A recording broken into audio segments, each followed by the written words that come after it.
Ah! Oh, my goodness. It's almost 3 o'clock in the morning. Let's see. When was the last time I even laid down and closed my eyes? Oh, yeah. It was a couple of days ago. Okay. Anyway. This is the only problem. I sat here for good 25, 30 minutes doing this awesome, just pacing and talking and presentation with myself. In fact, here, let's do a little better angle.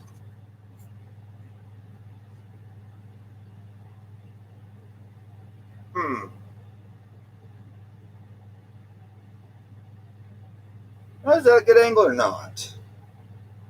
You can kind of see. I know what I really want to do is like that. I ain't quite got that. Oh, there we go. I ain't quite got the balance solved. There we go. Good. Now it's working. All right. Anyway.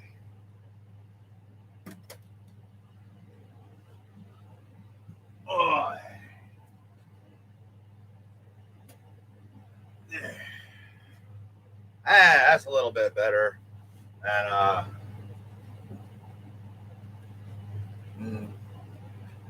shit. But anyway, so I've been I'm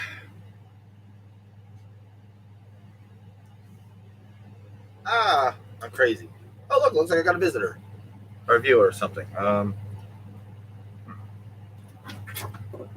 My TV is actually pretty damn heavy. And like I said, I'm forklift over here. I ain't no weakling. This TV's freaking outdated. Damn. Yeah. Holy cow. I guess I'm just got used to that new LED TV. So I come back to this old LCD and I'm like, goodness gracious, that sucker's pretty damn heavy. Wow.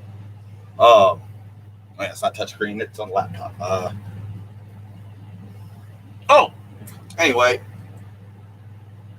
Okay, let's have some fun and do some different stuff here. Oh, by the way, look at this. 97% uploaded on a 2 gigabyte, 21-minute file. They say compress it, this and that. But look, I've uploaded 5 or 6 fucking 2 gigabyte files in a couple of hours.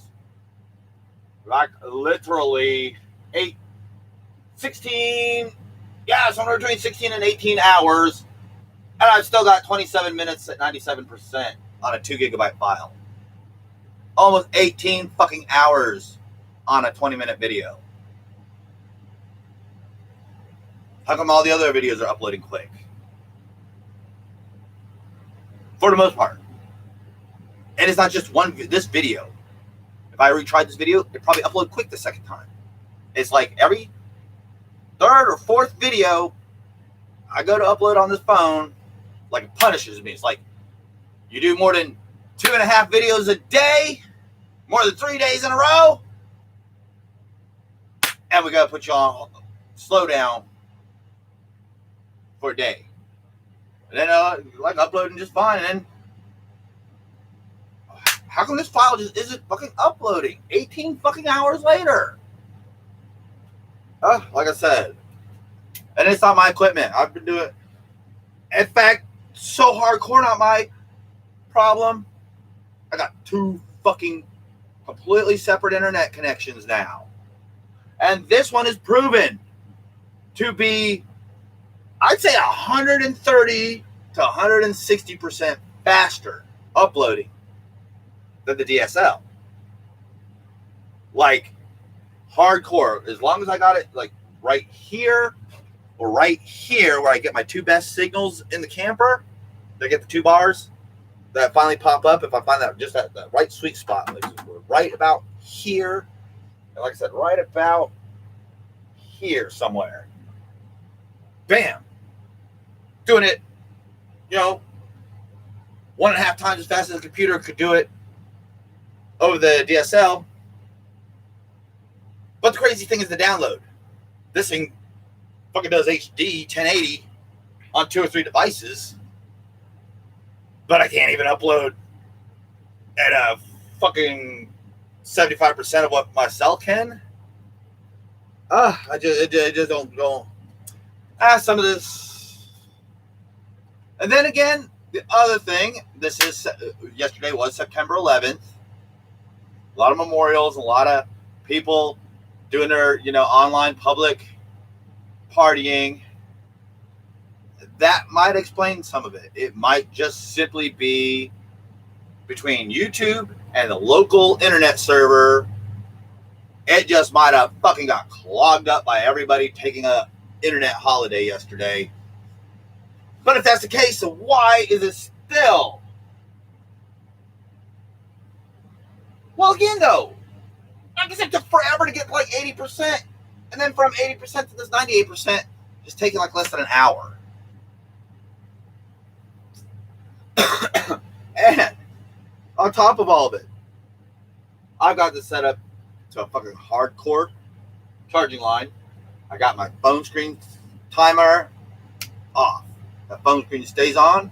And I've even gone into my fucking settings and my power settings on my application manager and told it, do not restrict YouTube in any way, shape, or form for power management, or ease of use. This thing's got some battery. Put every little bit of battery in YouTube run as awesome as possible. And even aside from all that, I still have these issues with YouTube. I'm just thankful it exists, to be honest with you. Wonder if there's anybody in the task. This is my second or third stream in my life, so this is still something kind of new to me. So I'm still just kind of getting the hang of trying to get it all done at once. And like I said, it would have been so cool if I'd had the camera running earlier without paying attention to the fact that I had the camera running, because it was a great little, oh, when are you going to come get me? Fuck, I just said the B word. Oh, I don't, you know what I'm saying? Just, it was so good. But I think I got all that out of me now, so I'm not yelling. We all missed it. Fuck it. So what I might start doing is just clicking that live button and then just forgetting about it for now. Because the one thing I do like about the living is at least once I'm done with my video, I'm done with the fucking video. It's up, off of, out of, away from me to forget about until I want to go visit it later. For checking up on my channels and such. Or sometimes I just like to watch the hell out of myself. No kidding. I'll sit here and watch myself for hours. Love it. Love the hell out of myself. Not kidding. I absolutely love everything about me. Including my disease and injury. But yeah, I was like, all right, look, I think I'm finally getting to the point where I might be able to go into the fucking hospital with a legitimate fucking psychiatric illness without psychotic symptoms, so they have to treat the neurological part and leave the emotional part alone. Because it's been the emotional part causing my neurological problems. And they're just so goddamn fucking pill vendor oriented. They don't give a fuck. They just want to read a fucking diagnostic list, hand you this fucking pill, send you out the door, and expect you not to come back. Because they expect you to either fucking get high on the fucking medication and lose yourself off to addiction, or they expect you to fucking actually have never really had a real problem, so nothing for you to get yourself together and go to a real specialist and go get that medication you crave to get high or whatever the fuck. Yeah, and that's another thing, okay? Remember, I've again, researching like a madman. I have to now. I was talking about them when I'd mentioned something about, hey, this symptom sounds exactly like what's going on in my brain. This dopamine deficiency disorder. Oh, all right. Well, here's the boost brone. That's going to give you, it's going to boost dopamine levels. Oh, great. Except it didn't get rid of the anxiety. So it didn't work. Didn't work right. And the same thing with the anxiety medication, though. They handed me the anxiety medication. Again, after researching this almost 15 years later, Dr. Pan did everything so fucking wrong. He did everything so fucking wrong. I did everything so fucking right.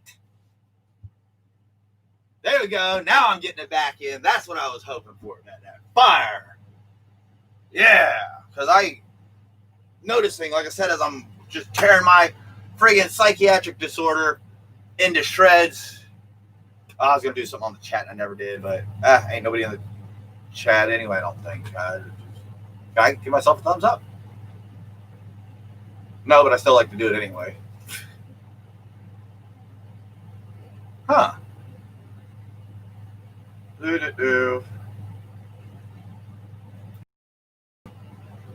Oh, there we go. So.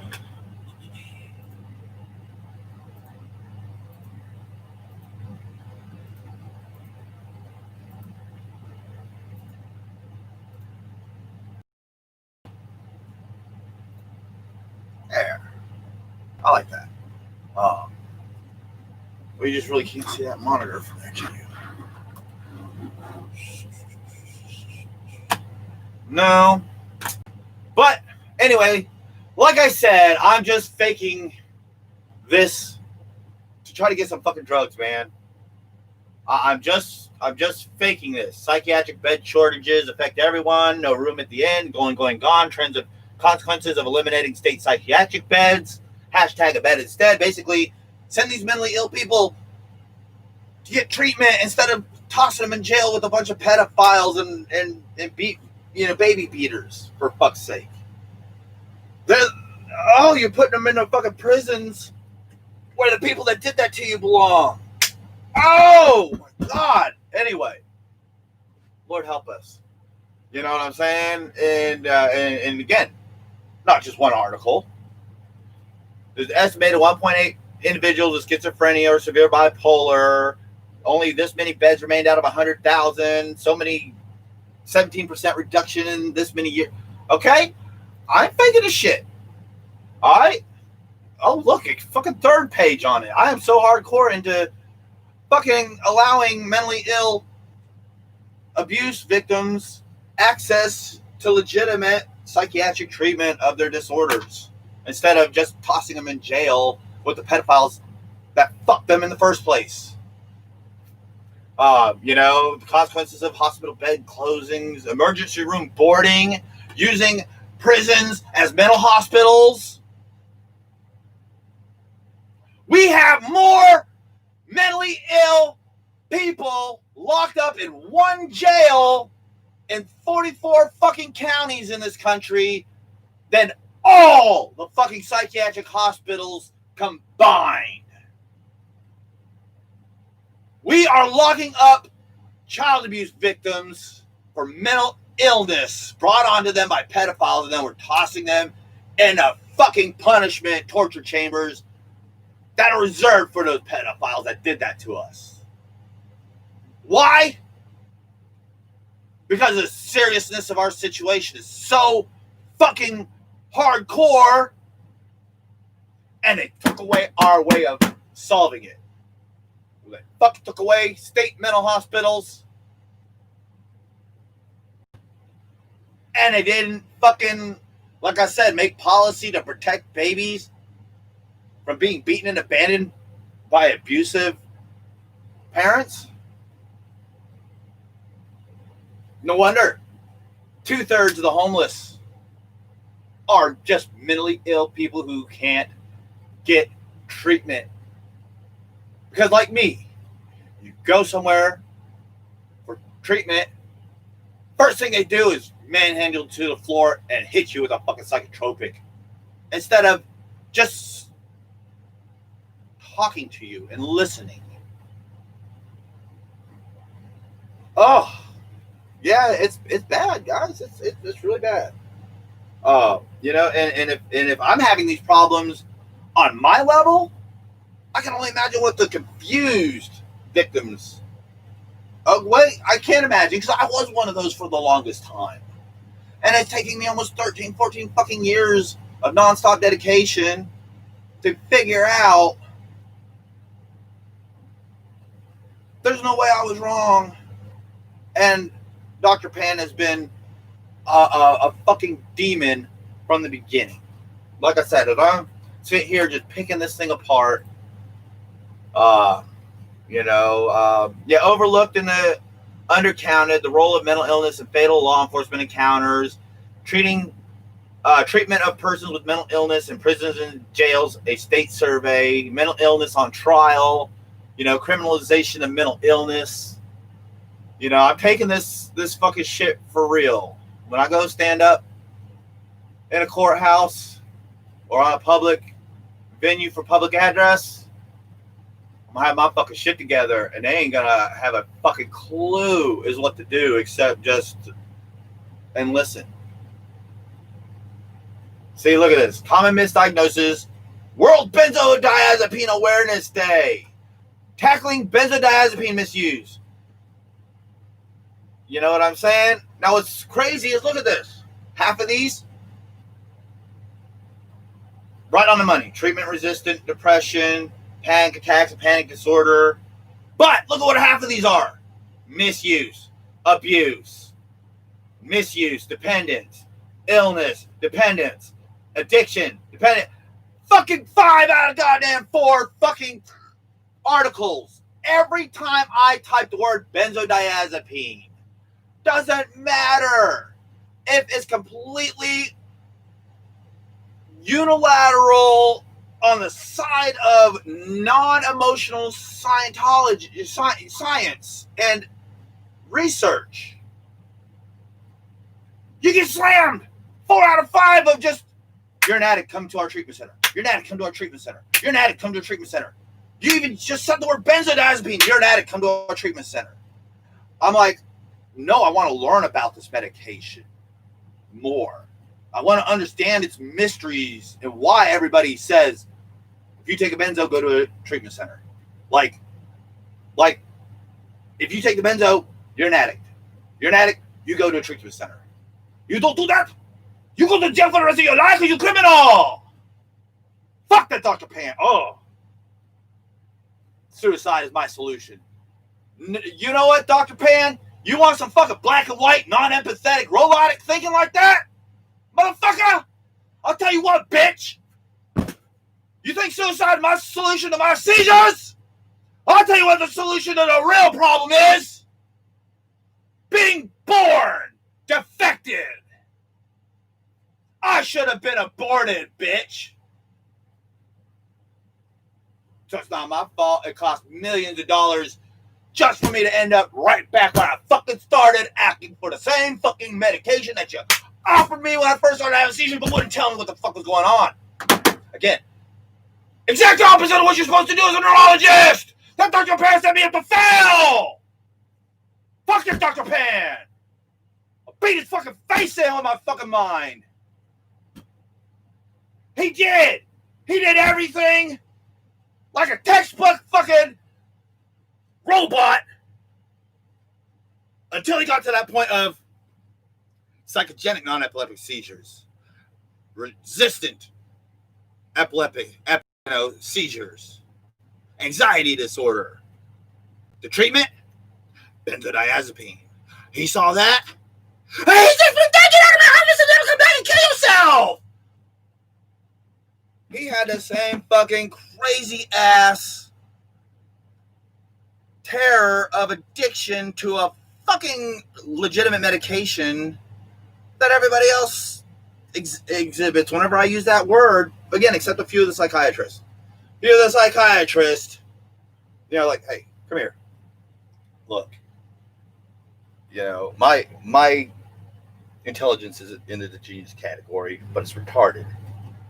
Okay, so I probably could be very easy to basically explain severely complex functionings. That's a really unique way of looking at this. Okay? These parts of my brain are overactive. These parts of my brain are deficient. This is the medication that is designed and proven effective in treatment of this. And they're like, well, good. You're right on the money. You know exactly what's going on. You know exactly what to do. And I say, no, I don't know what to do. And they say, what are you talking about? Well, behind that wall right there is a bunch of little things about that big and about yay big, and one of those in a particular cabinet's got a particular chemical that does exactly what we just talked about. And you just said I had my shit together and I knew exactly what I'm doing, but I don't, because I don't know how to get that pill from outside of behind that locked wall and into my possession where I can choose to use. That's my problem. And they're like, you're right. That's your problem, because we're not prescribing you anything. And I'm like, why? And they're like, look, I feel bad for you. You need a sleep center. You need that BEEG. You need these verifications so that people like me can't continue to do this to people like you. Okay, I've had these conversations with some of these doctors that are on my level, and they're honest like me. They're like, look, the government says that they're afraid you're going to go and rape babies if we give you this medication, so we can't give you this medication, even though not taking this medication is actually going to be more likely to cause you to rape babies. And it's just all those fucking regular addicts getting high off of it. That's what it is. The medication was made for a reason. So people figured out they could get high. The government said, oh no, you ain't getting high off of this medication because you just might kill yourself. And then what they did, I fucked all the fucking victims that the medication was actually made for. Oh, fuck a government. Fuck a government! I fucking hate Chinese! And I fucking got government acting like Chinese right now! Oh. But yeah, treatment-resistant depression or misdiagnosed anxiety. Yeah, they call me schizophrenic, and that one misdiagnosis has haunted me since then. I'm not schizophrenic for real. I am bipolar, like hardcore. In fact, it's so hardcore, it's so long. Like I said, I've been able to fucking wrap it up into an almost unipolar complex. The downside is it's manic depressive because of the acute sadness and fear and, oh my God, when are you going to come and fuck me? Oh my God, when are you going to come and beat me again? Look, I'm being a good boy. Please don't hurt me. Oh, please stop. Oh, I just wanted some help. Please. Fuck you, child abuse victim. That's what it's like. It is what it is.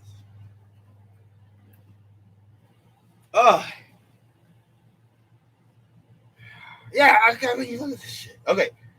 Oh, this is the kind of stuff that I'm looking for. Suing for misdiagnoses. Search suing for misdiagnosis. I got to look that up. Yeah. Where's my Xanax RX? Why your doctor may be concerned. Doctors need to be more concerned about your overall health than some goddamn government regulation. Because all it's doing is sending all the innocent people to jail. And all the fucking pill vendors are still out there getting high all day, every day, selling the shit like candy.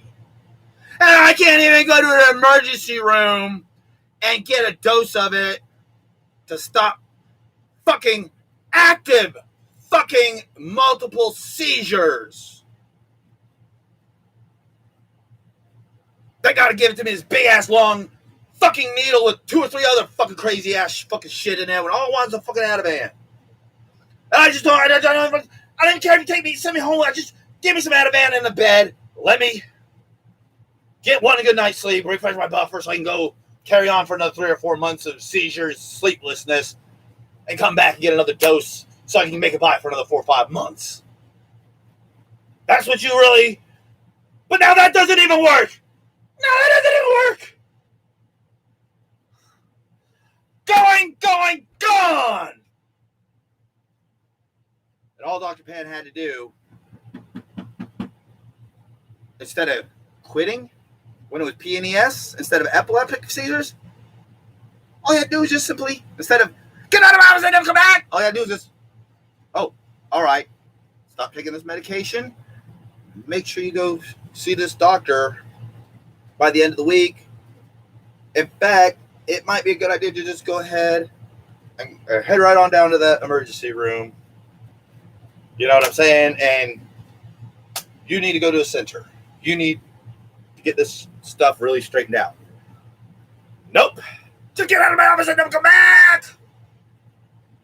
And all you had to do was just take that next step. Yeah, go see a psychiatrist. Get that BEEG. Make sure you take care of that ADHD that just totally never even came out of his fucking comprehension.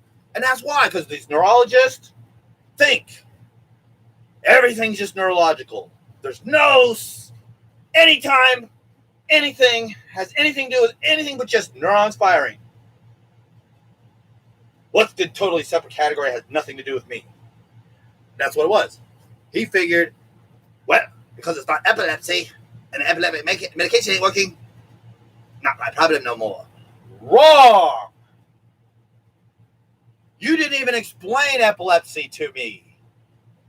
You didn't even explain why the medications weren't working and why I got suicidal. You just told me to go ahead and take that sensation of suicidality and run with it. Even though I did exactly what I was supposed to do and told you about it as soon as it became an issue. And you told me to go do it. Dr. Pan, Bill, excuse me.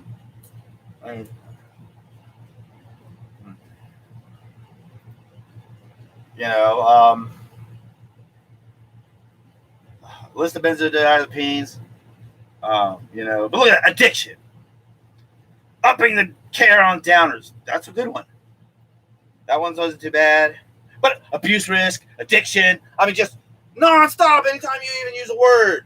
Benzodiazepine for research, it's... Oh, you just said the B word, you better go to fucking rehab. Don't even say that fucking word unless you're ready to spend 3 months in rehab. We even hear the word Xanax, or alprazolam, or lorazepam, or benzodiazepine, or clonazepam. We even hear that out of your mouth. That's minimum 3 fucking months sentence in a fucking treatment center. I have had people run after me, busting my bike, throwing fucking axe heads and shit at me, then throw me off my fucking bike.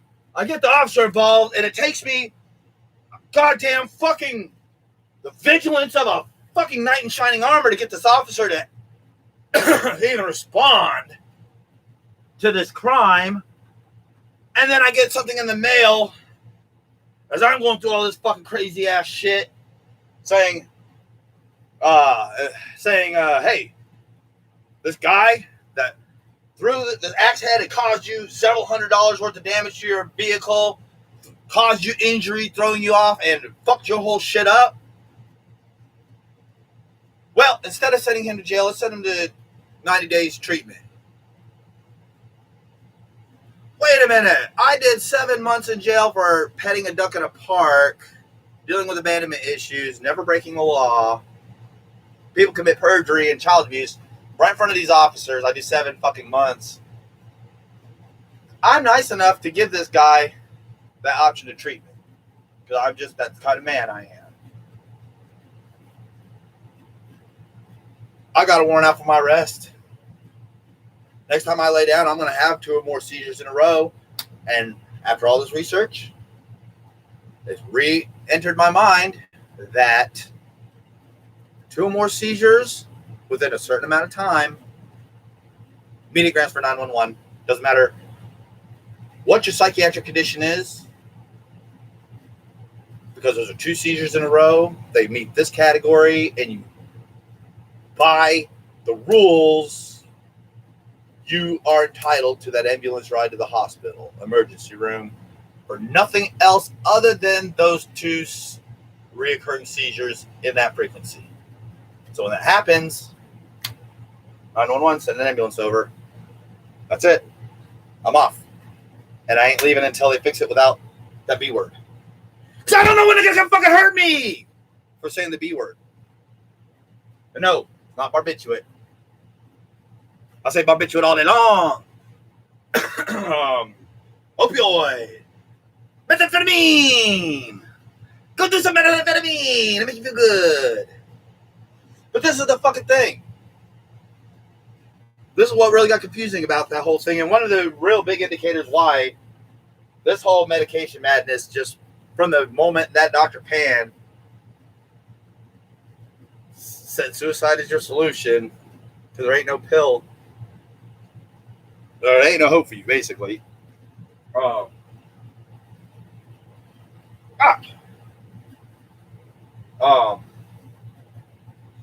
Yeah, like I said, all I had to do was take that next step. Just admit that it's psychological. And guess what the next step is? Exactly what happened on my first post-Dr. Pan visit to the mental hospital. Ativan, twice a day, as needed for 90 days. Went home with it. Problem is, I didn't understand anything at all about anything, really, except just a basic idea of what a seizure was. Electronic fraying of neurons firing. That's all my education of the entire etymology of psychiatry was just simply don't take these pills, don't do any of these fucking medications, stay sober, take this fucking medication, and if it doesn't work, tough shit.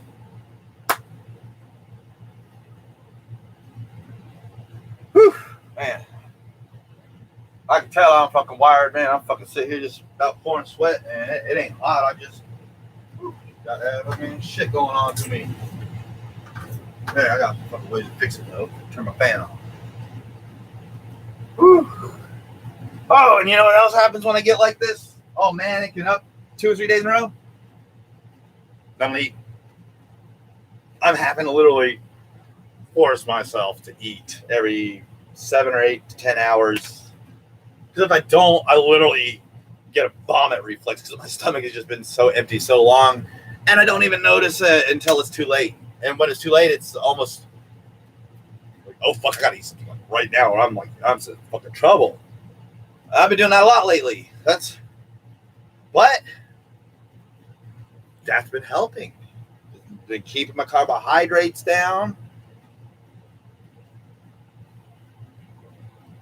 Oh, but I wouldn't have to do any of this crazy shit if I could just get the medication. I could be on a regular diet, a regular routine, driving a regular vehicle, maybe even having a regular job, being a regular person, acting regular around regular people. If they just let me have the access to the pill. That's the right pill that is only being withheld due to their schizophrenic fear, their irrational emotion, not mine.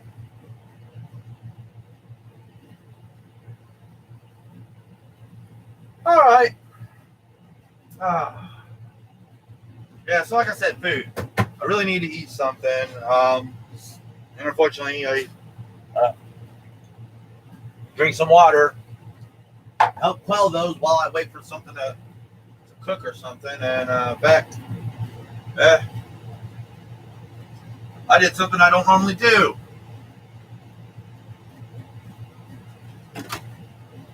I ran out of coffee without making a backup.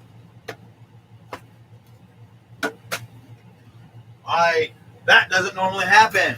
But 1, 2, 3, 4, 5, 6, 7, 8, 9, 10, 11, 12, 13, 14, 15, 16, 17, 18, 19, 20, 21. And that's not including the 10 or 20 that I've closed as I've researched this and said, no, that's not it. Yes, this might be it. Toss it over here. And yes, this is definitely it. Toss it over here. So I've already like shuffled through half of these already. So it's no wonder I've been up 24 hours working on my computer. And no, it's not coffee. I ran out of coffee like 10 o'clock, 10 o'clock last night. And it's 4 o'clock in the morning. In fact, I think the only reason why I'm even making coffee is just you see me getting all amped up and all emotional and even start to sweat. I mean, I'm fucking straight up sweating in the air conditioner right now because of the emotional intensity. I actually think the reason why I almost lunged at this, almost like an addict does for their fucking methamphetamine for the next fucking hit, because this really does fucking work in an indirect way to calm some of that hyperactivity down. I was thinking it was the opposite. I was thinking, well, no, this is just actually making me more hyper to match up with my normal hyperactivity. No, again, after doing some ADHD research and some of the medication for it and the parts of the brains that I'm going to be getting into with that, no, this is more on the level of a methamphetamine addiction or treatment, and the benzodiazepine is more on the level of a marijuana or alcohol treatment of my psychosomatic disorder.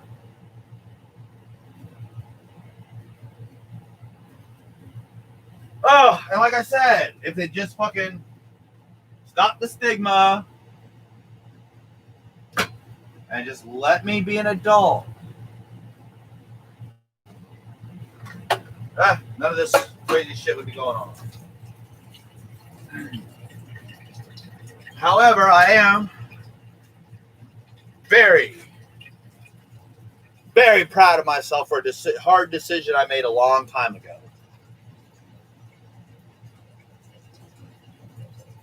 And that decision was, especially after the couple of forced hospitalizations and the $30,000 hospital bills and Dr. Pan showing up in the ER and doing that fucking shit. I paid him out of pocket to fix my problems just for him to tell me suicide's the solution.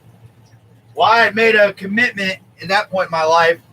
I am not paying a single fucking medical bill ever again until I go to the store and buy the medication I need without judgment.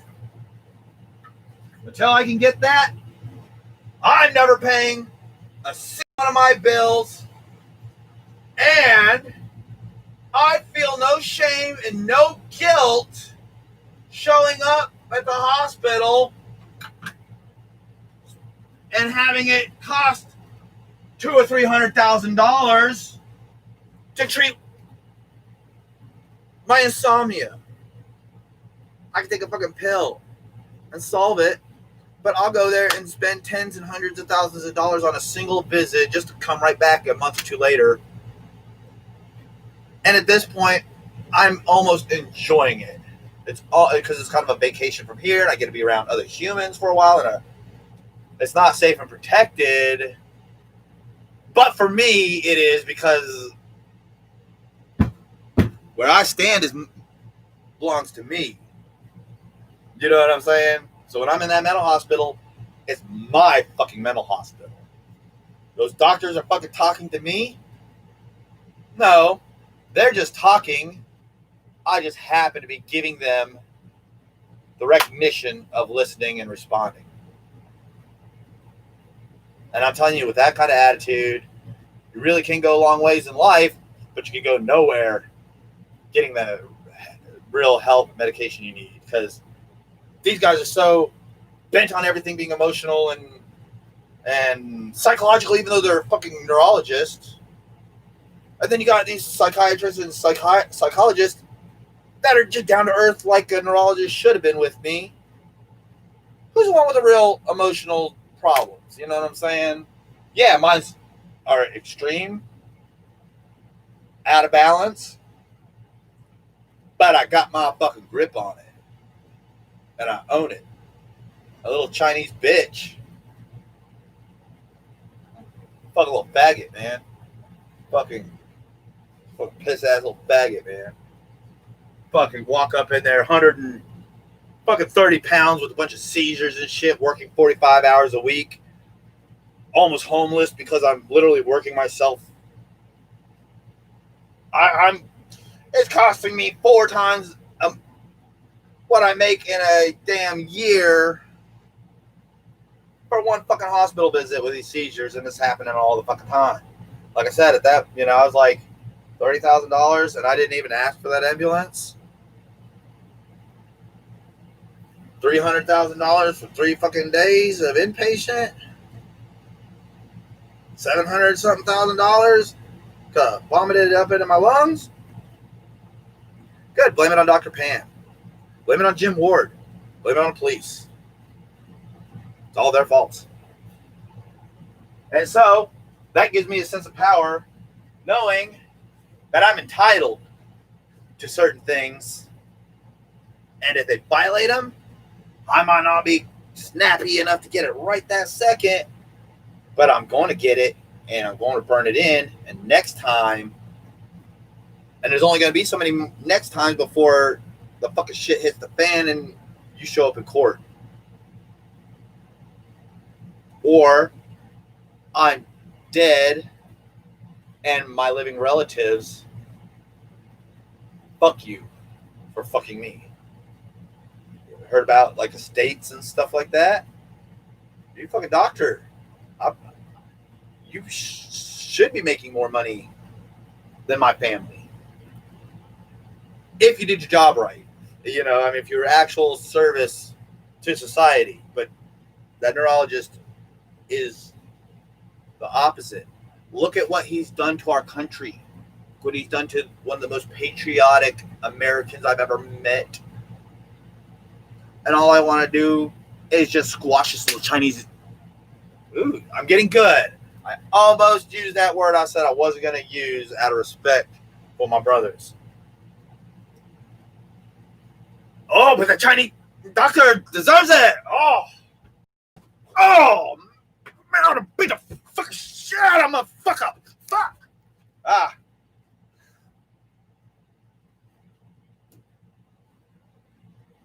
Oh, fuck, I never even got my coffee started. That's that ADHD. And I wasn't kidding when I said I'm fucking like just a fucking king of coffee content creating over here in my corner. I mean, just one kind of coffee, another kind of coffee, another kind of coffee. And I ain't even been to Walmart to go get the dark roast that I usually like to get. I'm just fucking sitting here letting off regular blend. I ain't been to Walmart in fucking like 2 or 3 fucking months. And that's where I used to go at least once or twice a month to go shopping. So I'm living off a goddamn Dollar General.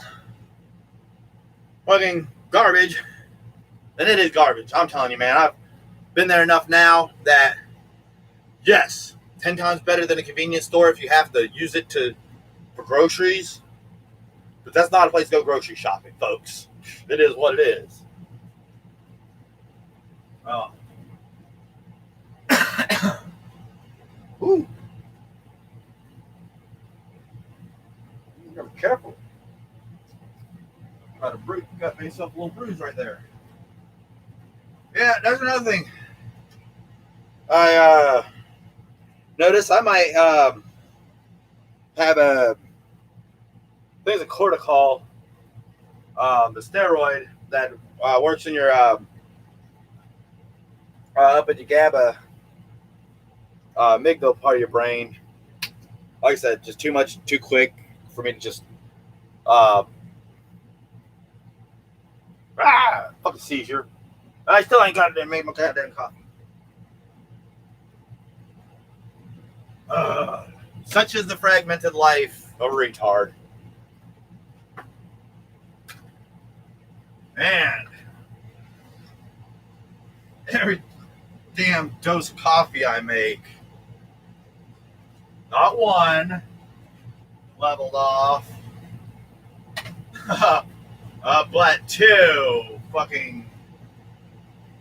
And the only reason why I'm limiting it to 2 scoops per pot, just because that's all that basket's gonna hold. I put any more than that 2 scoops. What is it? Third? Yes. Or no, that's a quarter. A half cup Yeah, so I put any more than half a cup of grounds in there, and it just fucking spills over. That's why I was talking about getting the dark stuff. That way, fuck it. I get rich, I'll just give me a damn espresso machine and hire me a fucking chef. Chinese chef named Xi Jinping to come in here and be a little bitch fucking coffee maker.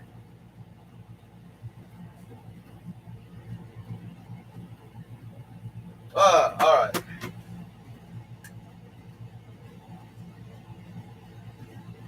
Coffee!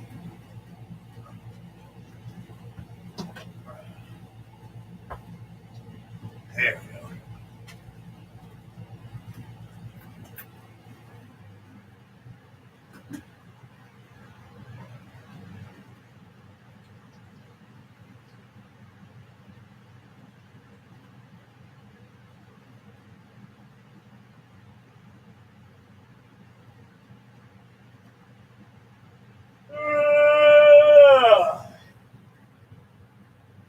Oh, I'm yawning.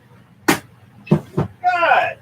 That means I'm finally fucking tired after almost 36 hours. What have I been saying this whole fucking time? I'm up about 36 hours and down for about 3. Well, the fucking kidding. I goddamn fucking sit here proving on the goddamn live camera. Now if I can just get damn doctors to believe a fucking video evidence right in front of them. But they're all schizophrenics. With a power agenda. They're in it for profit. And I'm talking about pill vendors. That's why they sell them out like candy and hand them away to addicts. That's how they make their money.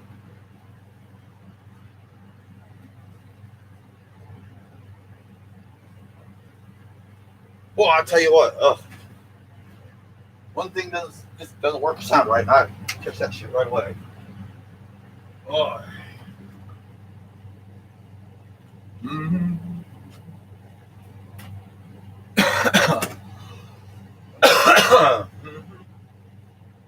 Oh.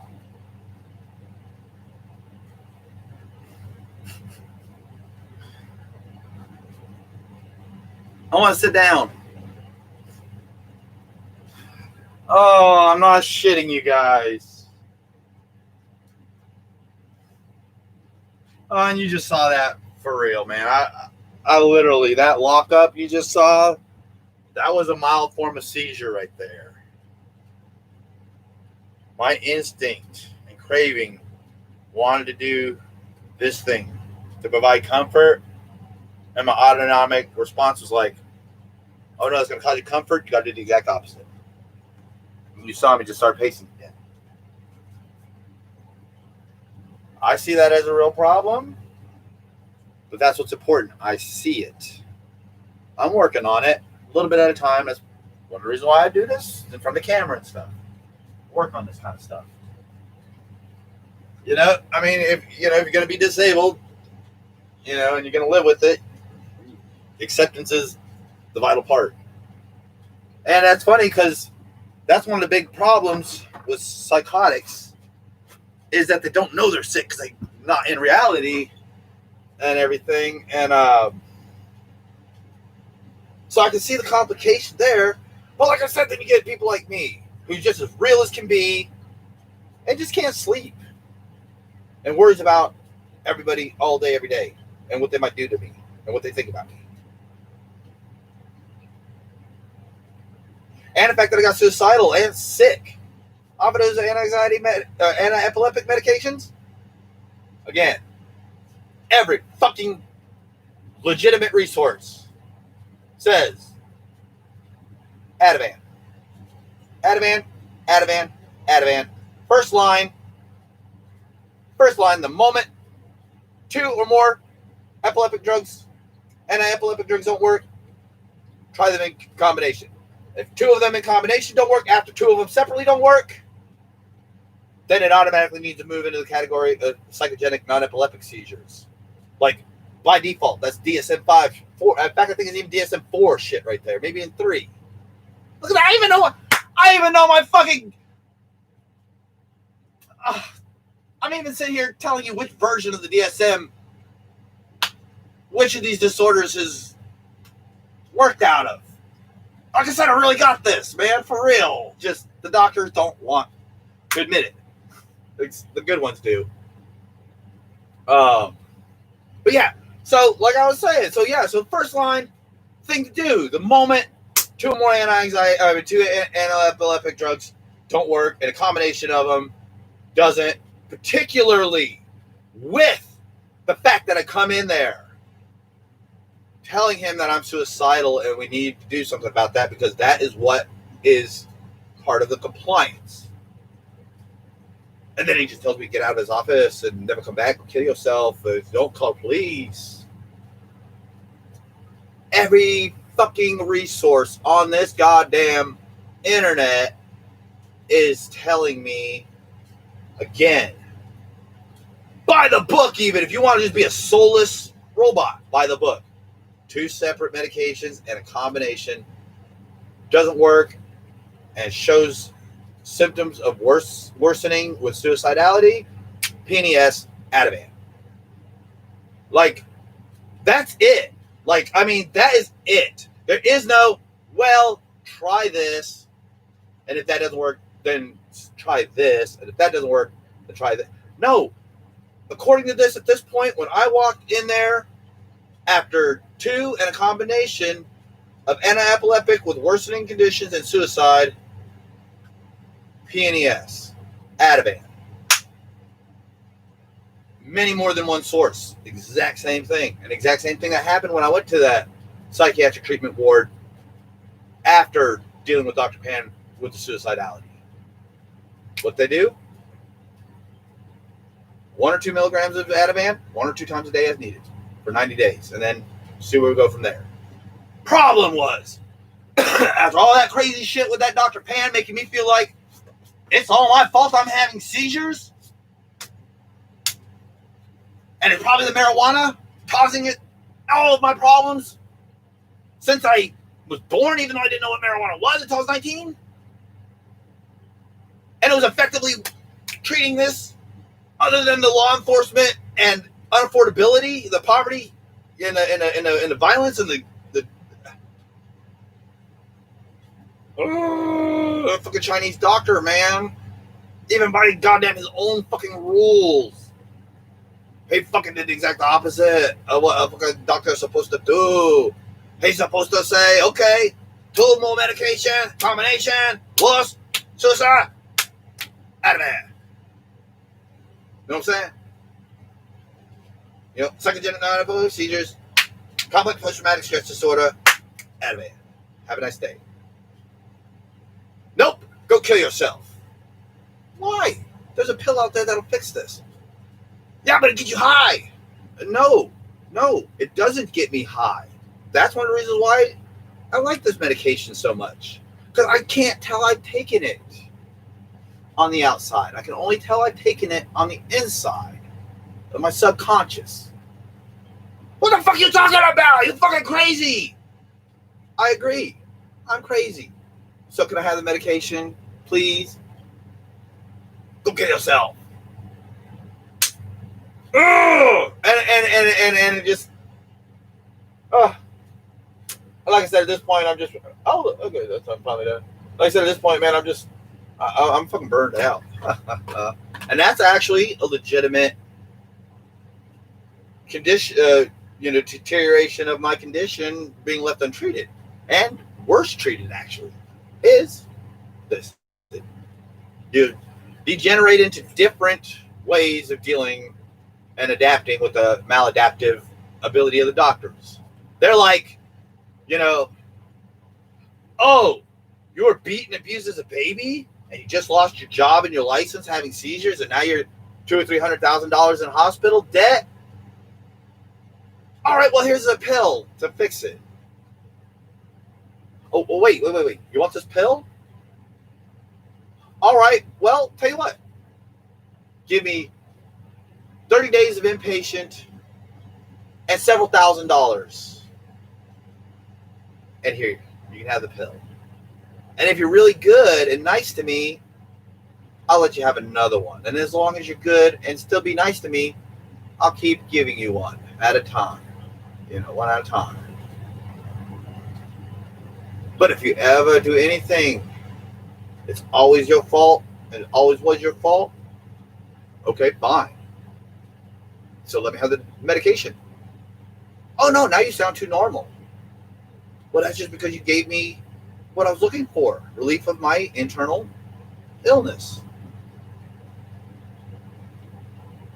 Oh, you don't deserve to feel good.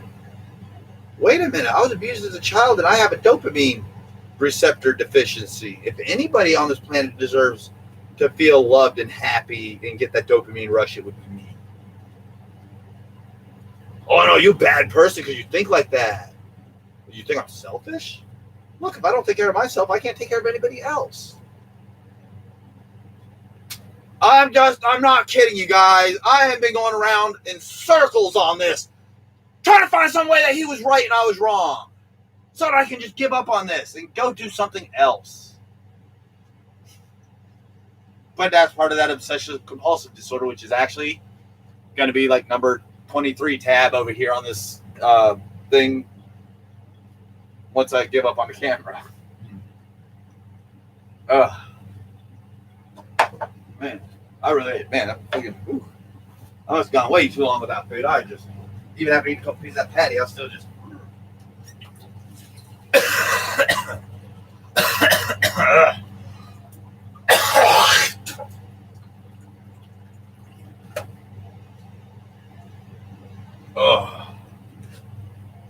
Got something here? No. Hell! It's almost 4 o'clock in the morning. It was 4 hours and 20 minutes later. I go to Dollar General and go buy me something to drink. Yeah. Yeah, I should have about $65 and about 50 after YouTube takes 13 from it in a few days. Hey, I'm doing pretty good. I actually got $50 plus. And it's almost a halfway point. Almost. It's 12 out of 30. So it's close. Downside? I said I did all my fucking happy medication fucking in 8 days. And I ended up getting half of that before I got my deposit, so I'd already used up half the product before I even paid $800 for another 4 days of it. Thinking, well, like we got worked out. I'll run out, he's just gonna bring me some more. He just keep bringing me some more. He bring me some more, and if I overuse and it costs him a little bit more, well, that's just. He's a normal person driving around in a car with the ability to have a job and a family. And this stuff is fucking batshit crazy cheap to make. But I feel horrible every time I run out because I'm not actively paying for it. But then I feel fucking like I got ripped off if I fucking sit here without it because I did pay premium price for it. What would I normally do? Same thing I had always done my whole life. Go look for symptom relief with a little bit of money I had saved out of my budget to buy drinks and candy and chips and, you know, and little, you know, emergencies. Now I'm going to spend every fucking penny on it. Go get some more of that stuff to bring home for symptom relief, even though I just paid $800 to try to, you know, to get me through the month. And part of that's my fault because I'm not sitting here bothering him about it, but a little bit is his fault too. You know, the other day I called him, you know, and I'm on the back road in the woods, blah, blah, blah, blah. Okay, here, just send you a text. But that was like 2 days ago. And what I was really trying to say was, hey, this stuff you got me really isn't good. You know, the first stuff is real good, but the stuff that you made is in the right direction, but here's some ways to improve it. You know, but that being that, I'm out. Bring me some more. I didn't get a chance to say that. And with the way he just kind of did that and hasn't even responded to the fact that I had sent him a message at, you know, wanting to engage in conversation, but that's what drug dealers do. Not saying that it's intentional, but just I'm a man of algorithm, okay? All I do is sit back and watch everybody else fuck up and learn from their mistakes. One reason why I didn't become a fucking drug dealer to support self-medicating. Why I just went ahead and stayed poverty-stricken and borderline homeless, even though I'm working a full-time job. That's why I didn't pay any of those fucking hospital bills. Dumb man. I get what I pay for. And if I don't pay for it. And if I did, you stole from me. And I'm going to come get it back. Or you're going to go to hell when you die. Because there's this thing called redemption that you have to have before forgiveness, atonement, salvation. I ain't no PC Christian. I'm fucking for real. I got my fucking sword and my shield.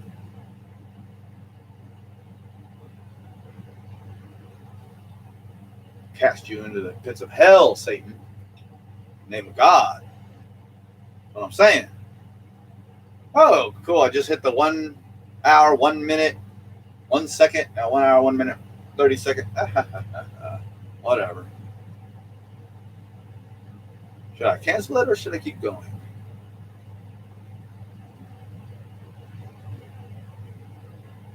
Boy, I really do have some kind of performance anxiety crap going on, man. I just don't feel right if somebody ain't sitting here fucking monitoring every fucking movement I make so that when I show up in public, they can't be like, we haven't seen you in 3 weeks. How many children have you raped? How many nuclear bombs have you set off? What are you talking about? I'm an advocate for children. I'm against child abuse. I believe atomic energy, specifically for energy production, not destruction. So what the fuck are you talking about? Oh, well, you just got high all day every day, didn't you? No, I got high a little bit for symptomatic relief. But no, I spend most of my time actually researching why y'all call me crazy, even though, to me, you're the ones who fucking bat shit off the fucking la la land. And that's why. Because I just shut up and observe, for the most part. All these other people, I already know what I'm doing before they even know that they don't know what they're doing. And me, I'm so self-aware and real. If I don't know something, I know I don't know it. And I know that I don't know it. And if I want to do something about it, or just start asking, just start talking. But the doctors don't want you to do that. They want you to feel bad. And that's what I was getting at with that medication thing. Okay, I went home with 90 days worth of that Ativan. Guess how long that fucking shit lasted. You wouldn't believe. 90 days worth of it at 2 a day. That's 180 fucking pills. First time I had my first real seizure, ended up in the psychiatric treatment unit, not because I'm suicidal or something, because of an actual seizure. And they were like, oh, fuck, no wonder he's suicidal. This doctor's been giving anti-epileptic drugs when he's got a severe ADHD, OCD, anxiety disorder. Oh my God, Joshua, here's the Ativan.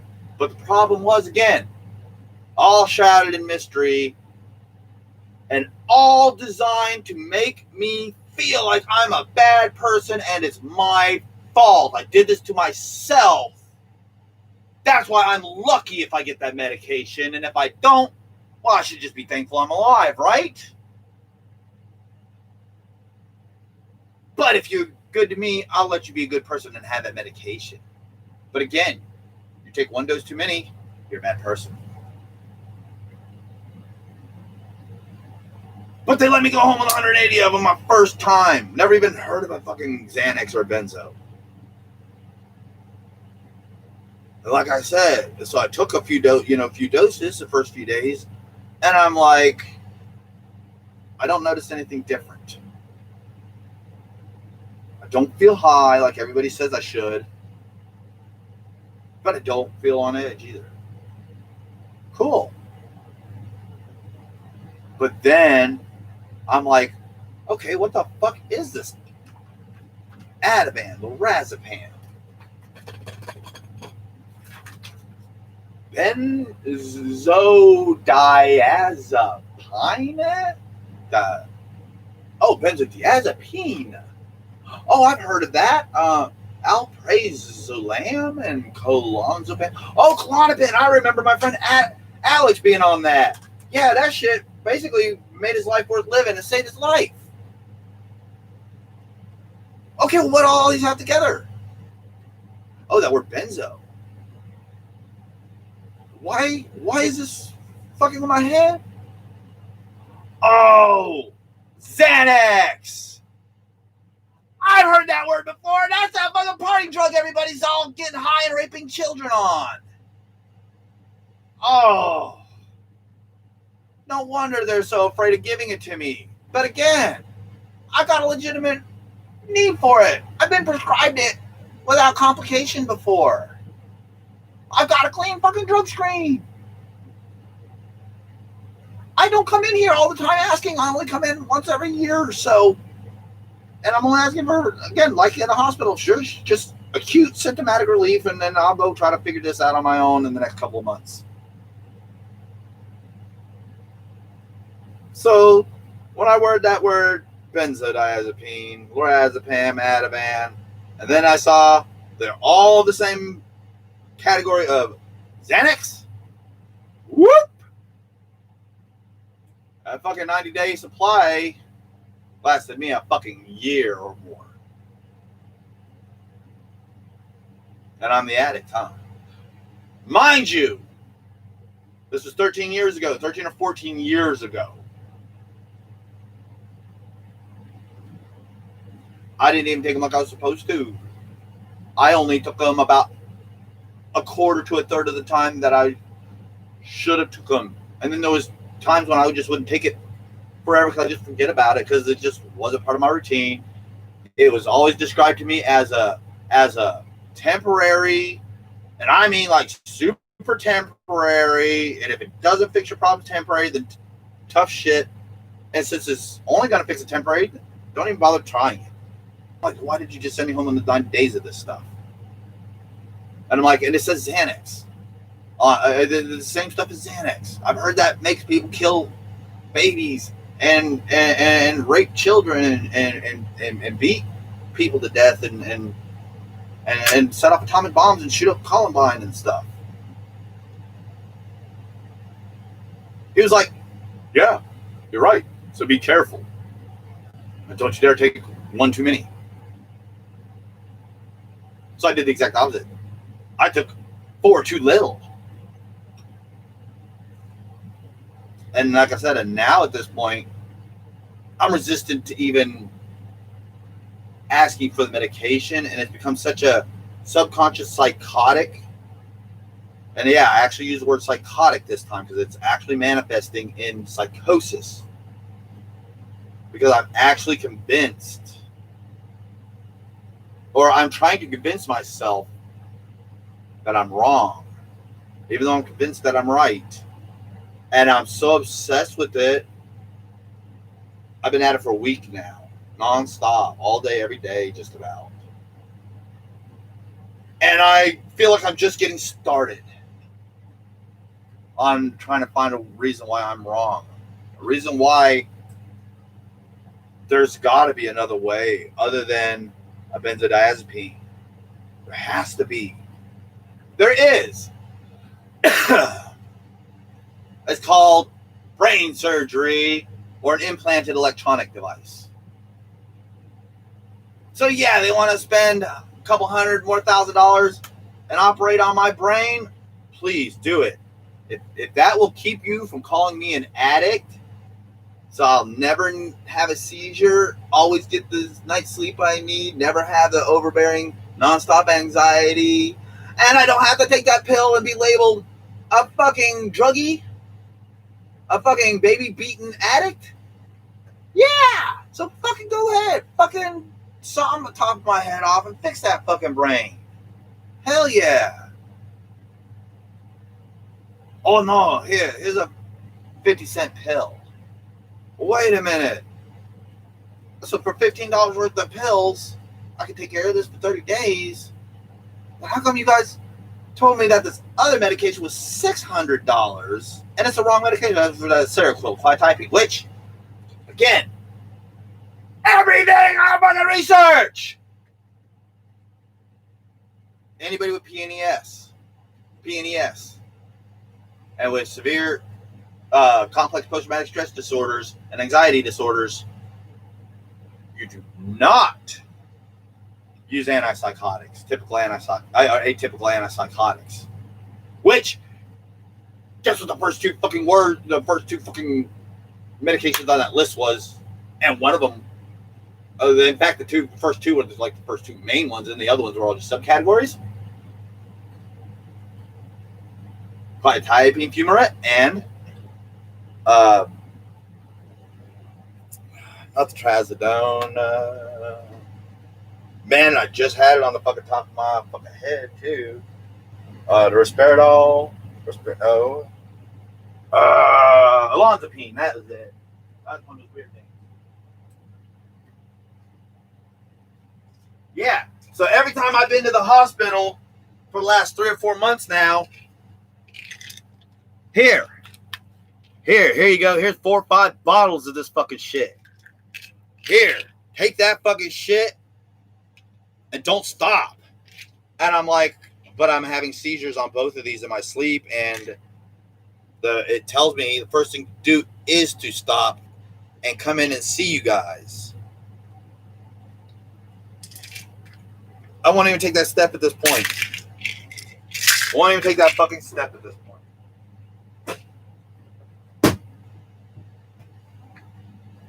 Like I said, my next thing is just going to be, look, I just had, what do you call it? See if I can remember this. It was, we have either seizures that last for more than 5 minutes, or you have more than 2 seizures in less than 5 minutes. Self-sustaining is not where I'm at yet, I don't believe, but I'm like I said, I'm right at that fucking threshold. Self-sustaining, something epilepsy, not cyclic. What was that? Man, that was a good one too, because I was really getting in the direction of breaking this down where I needed to be. Alexithymia is what I was talking about, and it's linked to autism, and it has to do with emotional depression, and that was that over cortisol function. So that actually makes a lot of sense, and everything in this almost fits. There's just a little dysplasia in their description and my symptom. So that's why I said that's one of those things that's in that category of further exploration. Here's something that came up that again, just I'm sitting here like this close to the fucking screen because I'm like, oh my god, look at all these things that are right here and have been here.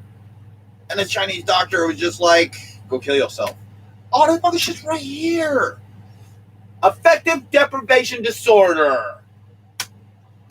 That's perfect. Okay. Bam.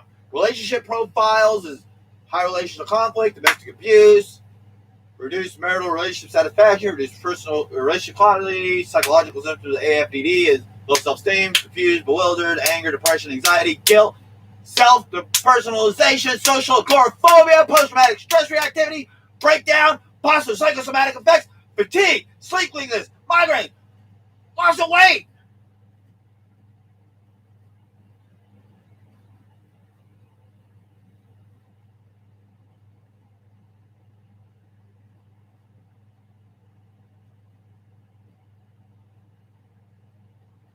wait a minute. It's related to seasonal affective disorder? SAD? That socialized anxiety disorder so much is what the DSM-5 categorizes it as. And that's so much more accurate than seasonal affective. Although that makes perfect sense from another standpoint, it's not as socially understandable. I say seasonal affective disorder, and you're thinking, oh, winter, spring, fall, or autumn, summer. And in the right, I will say perspective, the right frame of reference, that a fitting referral, but because I can look over seasonal affective as not literally, March, spring, but I can see seasonal as seasonal, okay? Affective disorder. Like I said, I like socialized anxiety, though, because that's so much better. Remember what I told you? Like, I prefer to have a fucking camera or somebody sitting there staring at me nonstop all day, every day. That way I ain't got to fucking explain what's going on in my mind when they're not sitting there staring at me all day, every day. That complex is so deeply ingrained into me because of all this fucking shit with the doctors and the police and jails and all this fucking shit criminalizing me for being a child abuse victim with seizures. Just trying to go get some fucking medication. But they've demonized me and they stigmatized me and they've beaten me to fucking death over just wanting to fucking thrive and survive. So that's why I like that socialized anxiety, because I'm just so afraid of society, from a caretaker to the fucking congressman. I fucking fear every fucking entity of authority except my dad, myself, and my religion.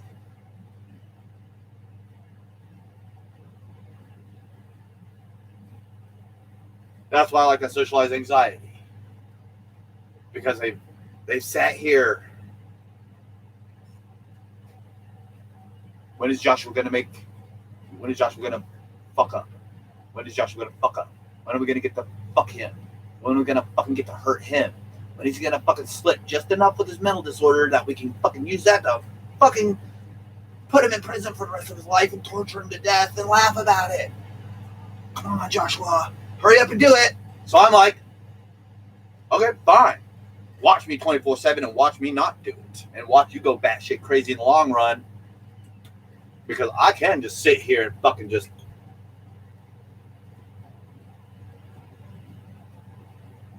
What's up, bitch?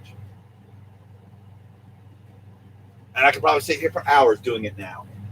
That would drive them fucking psychiatrists fucking crazy, because all they want you to do is flip out so they can get their little adrenaline fix manhandling you to the ground with them big ass needles. And I've got so good at triggering them without giving them a legitimate legal reason. It is so fucked up when I call them on it, because then I get choked. And you ought to see the other staff freak the fuck out when one of their lower trained staff fucking assaults me. And I never even gave him a legitimate legal reason to even come at me with a needle. I just implied it and let them fucking come up with their own fucked up solution, which is to fucking hurt me.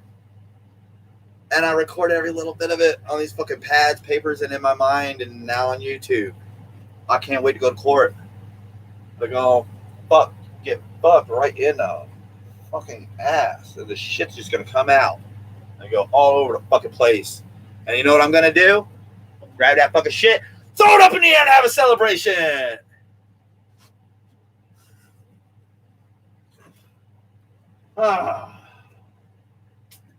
But yeah, sleep problems, fatigue and inability to carry out, overeating, depression, social problems, anxiety, loss of libido, mood changes. Yeah, right in the category where I am and have been. So, now we get back to ideology and at Dr. Pan. Okay, PNS has two main causes: developmental, emotional privation. So I looked that up. That's what brought me to that page that we were just on with the AFDD. I'm just lonely, beaten and abandoned. I'm just afraid you're going to keep on doing it if I ask for help. And then you fucking treat me like a fucking horrible human because I'm asking for the medication so that I can stop being a horrible human. This is after being beat to death by the two people that were supposed to be, well, two people, the fucking, all the adults in my fucking domestic childhood. You know, and acute or remote trauma. Unfortunately, there are no comparative studies to guide practitioners in the route they should follow in those areas of the strategies diverge. Only one of these strategies has been subject to a prospective study. See, and that's the other problem. That is the other problem. They've got this figured out, but nobody really fucking cares anymore. They haven't. In fact, since fucking Xanax and what was it? Prozac or whatever. There hasn't been another fucking advancement in any kind of medications in those categories since. And that was 20, 30 years ago. Why? Because it's just too easy to black and white diagnose, pill vend, and move on.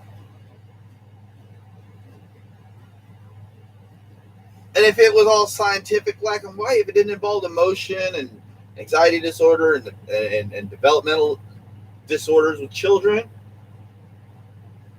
yeah, Dr. Pan, you might be right. But because it involves domestic violence against developing children by their caretakers, everything, including what medications I should be allowed to touch without fear of imprisonment, changes.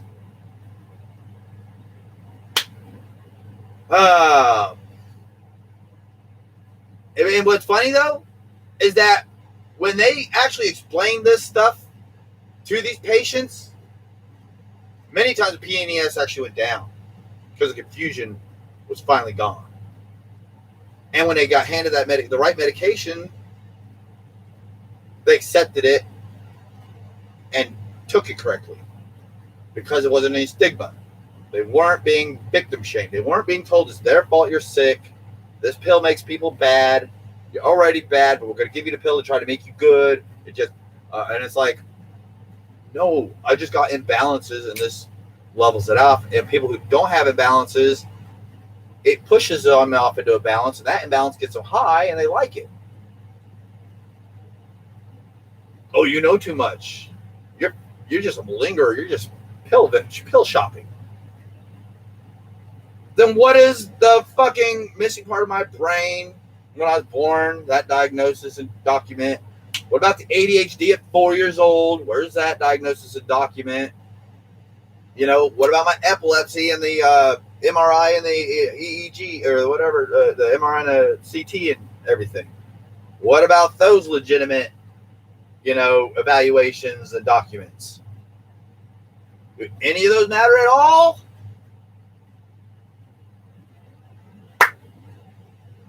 To that pill vendor, just take your pill and disappear?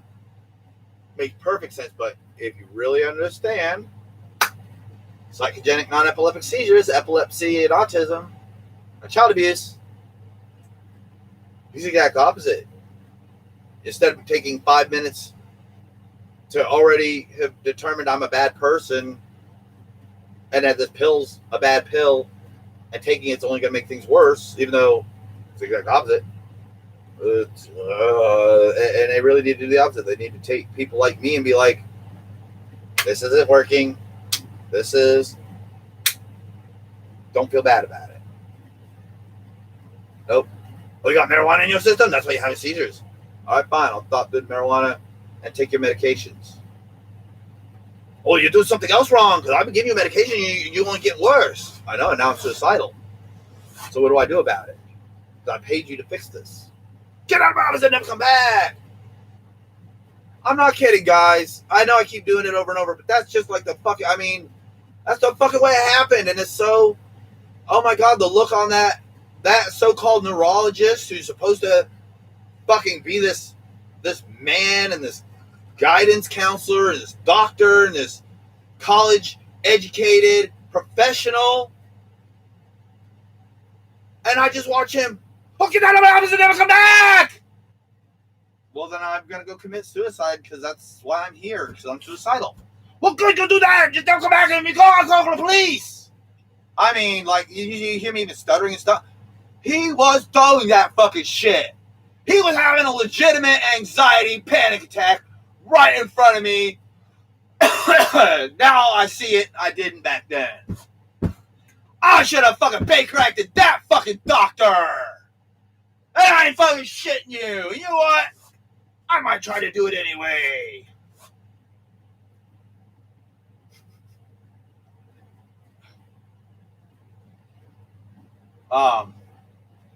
But yeah, let's see. Particular debate. Oh yeah, see, this is again why you can't handle people with emotional disorders with emotion, because it just fucks everything up. Because you're the normals. You're supposed to have your fucking emotions in check. I've got a reason why my emotions aren't in check. So why the fuck you telling me it's my fault? Get your fucking shit together, nigga. Fuck. I said I wasn't going to say that. Just shit together, bitch. Alright. So, the condition is called a key feature of several communication approaches summarized in Table 1. The most appropriate name for PNES has sparked particular debate. It is clear that some possible labels, such as hysterical seizures and pseudo-seizures, can offend patients. They're fucking right. That doctor told me I was faking it.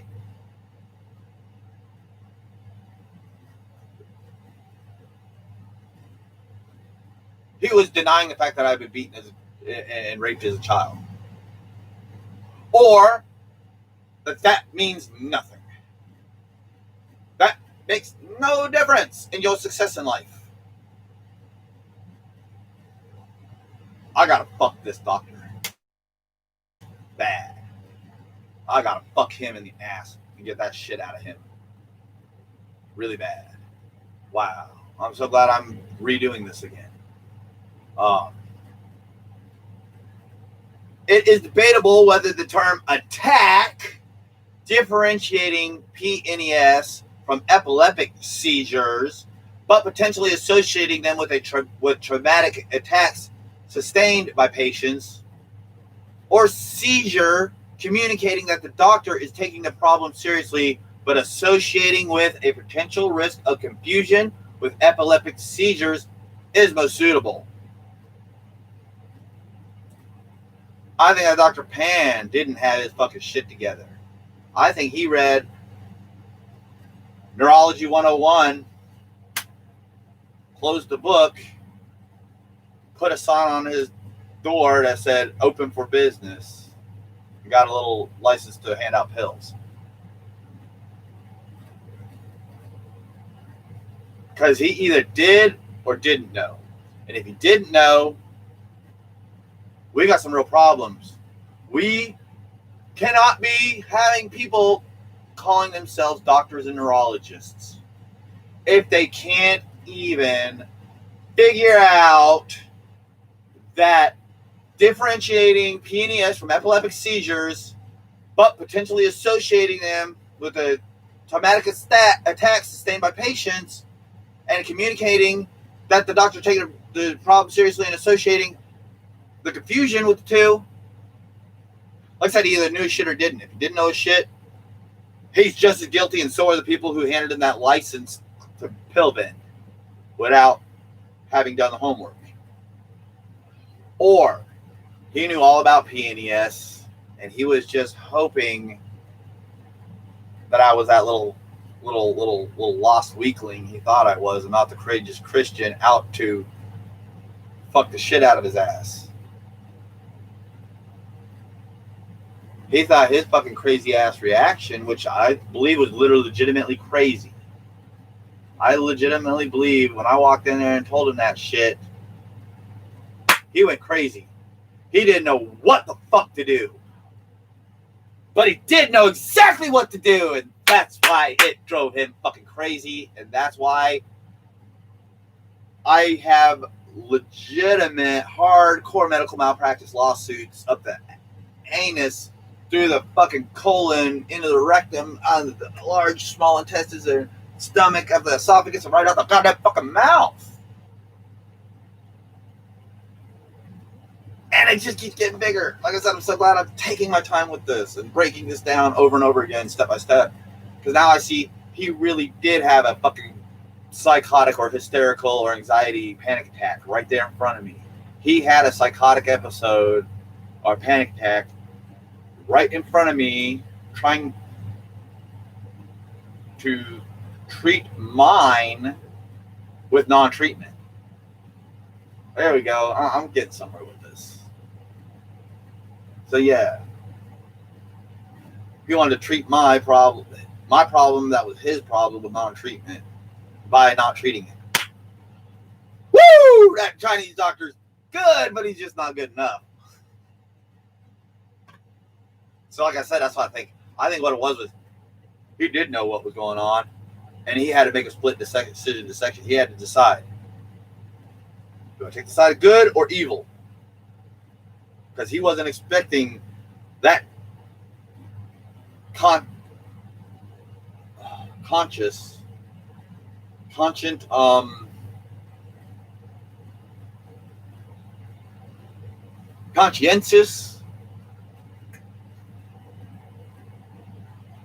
that's what it was. He wasn't prepared to make a hardcore emotional decision like that on demand. He wasn't emotionally or mentally prepared for it. He is a fucking emotional pussy. He's an emotional lightweight. He's a little bitch. That's what happened. I walked in there, despite all my fucking problems, still got my fucking shit together, calling him on his shit, and he's like, I wasn't expecting this. I got to make a choice, and it's 1 or 0. This guy isn't giving me any way out. I either gotta fucking treat him like shit and tell him to go kill himself and hope he does it, or I need to admit it's PNES. He needs a benzo and another specialist. That fucking hit him like that. When I came in there with no way out, he snapped. He fucking literally had an episode. He literally had a fucking panic attack right there in front of me, sitting at his office desk, in his office, on a professional, paid, out-of-pocket session appointment with me.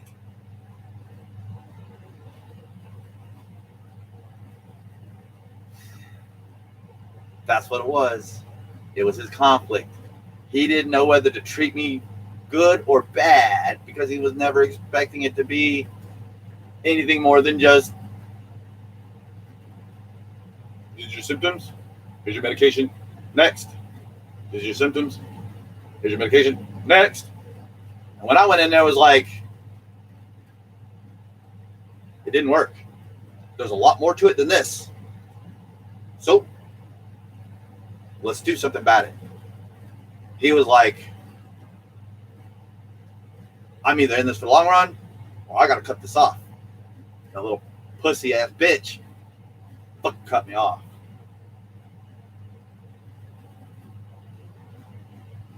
He's my slave.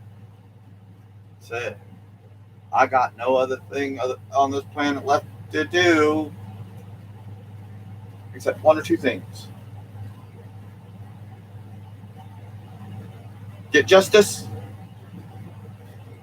serve, or die trying.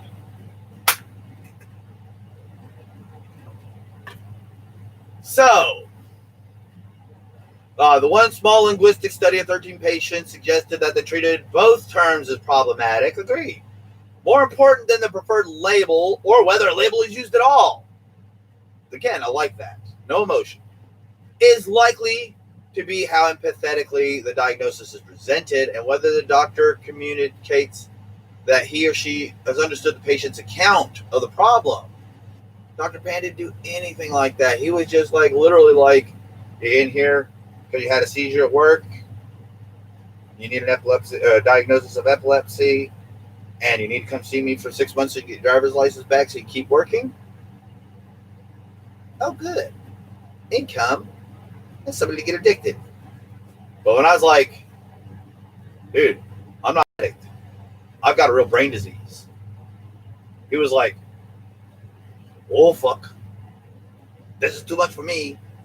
That little pussy ass bitch fucking told me to go kill myself. But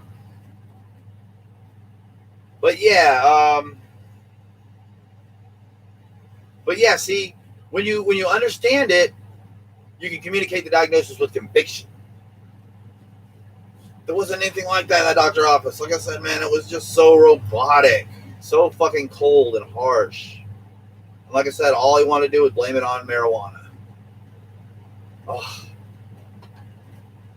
And then when I stopped the marijuana and everything got worse, he blamed it on the fact that I used marijuana and then quit. And I'm like, so what I should have done?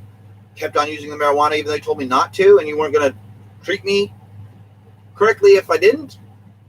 Stop using the marijuana? Remember, that was like your primary thing. There's no way you're going to give me access to any kind of medication to solve my seizures ever if you ever find another drop of fucking THC in my system. So I did. I fucking did my best to keep that fucking shit out of my system. Nothing got better. Everything got worse. When they were suicidal. Oh. To this day. Oh. Alright, strategies used for communication of the diagnosis of psychogenic non-epileptic seizures. The good news. Seizures are not caused by epilepsy. Explain VEEG findings. Right. What do you do when you got comorbid, though? I have, or at least I'm going to say 99.9%, and all I got to do is just, yeah, okay, that's another thing. All I got to do is go to the store, buy a pill. Buy a handful of pills, come home, take them. But because of that Federal Substance Abuse Act, the war on drugs, if I want to go down to the store and buy that medication and bring it home and take care of myself, I got to get several thousand dollars. Several thousand. I got to save up for at least 3 or 4 months of being penniless. Commit myself to 30 days inpatient in a treatment center, which is really just an addict house. When I'm not an addict, I've got a legitimate brain disease.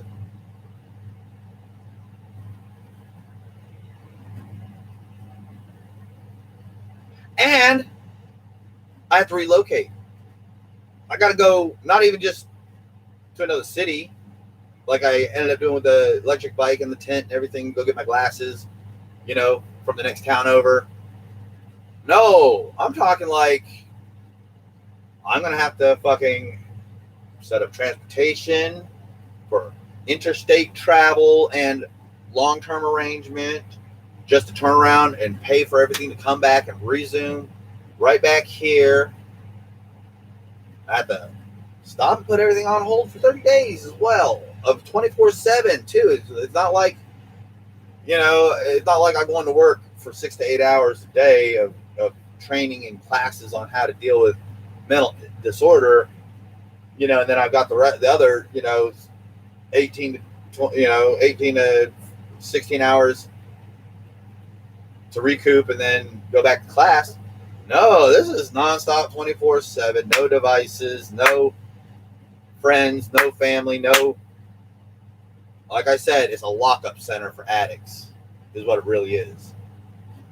So I got to go to an addict center for 30 days lockup interstate, spending everything I make for 3 months for 30 days of inpatient,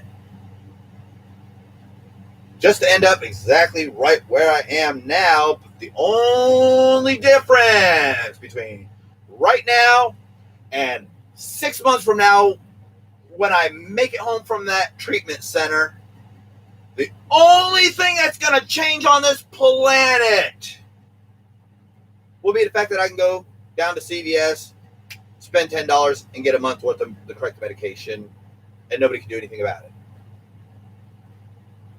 That's the only thing that's going to change. Why have I had to go through these last 14 years of batshit fucking hatred towards me just to get to the point where now I've got to take the next 6 months saving up for a 30-day fucking incarceration for a drug dependence that doesn't even exist with me, paying for it all out of pocket just to come back with the one thing that I set out to do fucking 6 months ago, and that was just go to the store and buy the medication for $10 a month, $10 or $20 a month. 3 months of penniless living, scraping, another 3 months of preparing and setting up, and more saving for the ride and food and everything. And then again, like I said, I can't just go to the store, buy it, medicate, take care of myself. No, I gotta find somebody to take care of my place for 30 fucking days, relocate, and I ain't got a driver's license. I ain't even allowed to be in public right now. It's illegal for me to even be in public. Yes, it is criminal activity for me to be around other humans right now, because I have a warrant out for my arrest, because I couldn't make it to court, because my brother disappeared right before court. And again, I sat here for like 2 hours in a sheer state of panic and frenzy, calling, looking up every fucking resource I could to try to find some way to get to that courthouse on time without taking that electrically assisted bicycle and without spending, my last $80 on a cab to and from. And I even wrote, all right, this is that's the appeal for the healthcare plan.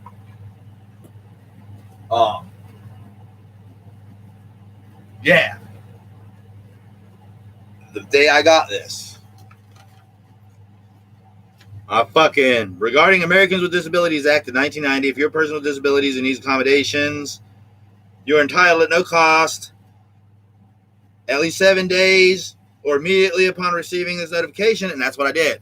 The moment I got this, I fucking came up in here, fucking hand wrote a letter, sent it in the mailbox, and fucking went online, sent them some emails, and my phone number. I ain't fucking heard shit from them. That was almost a week ago that I had court. It was almost 2 weeks ago that I fucking asked for assistance.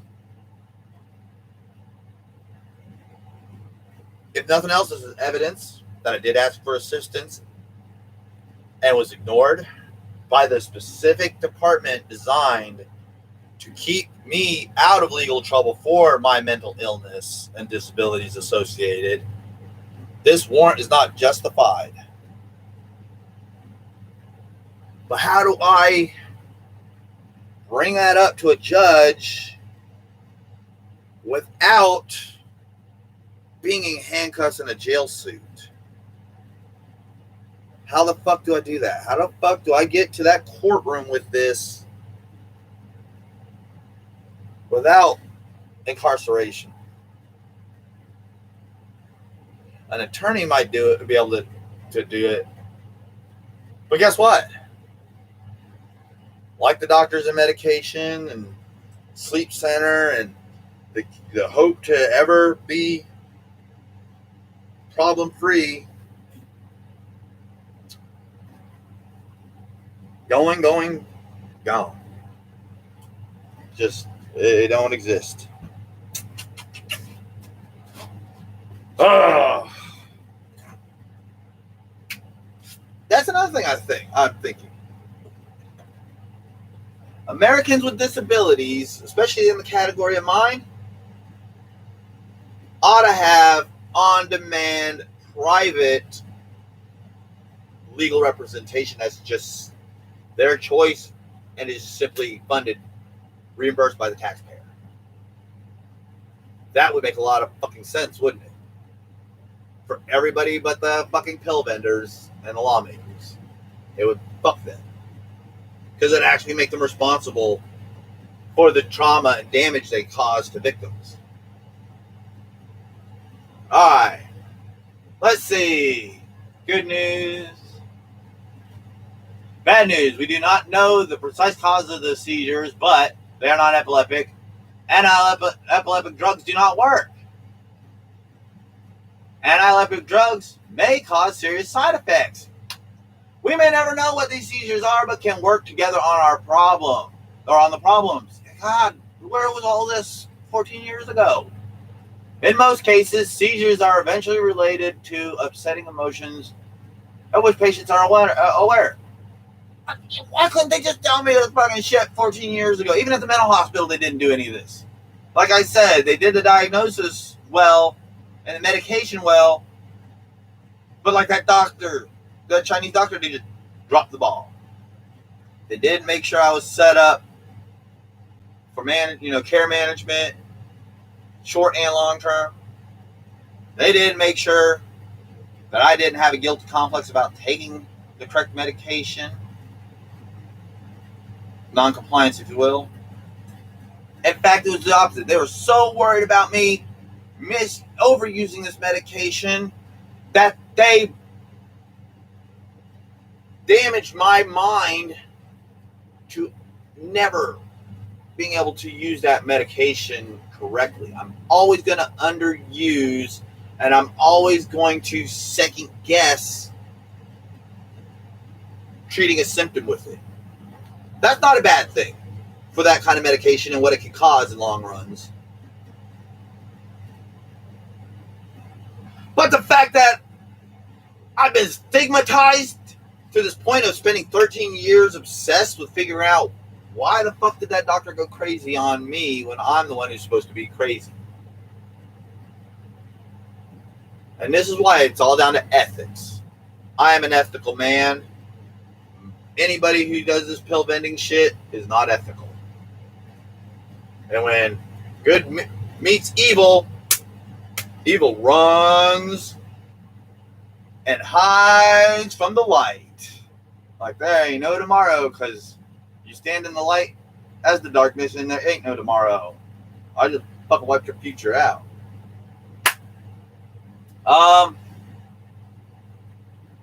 Let's see.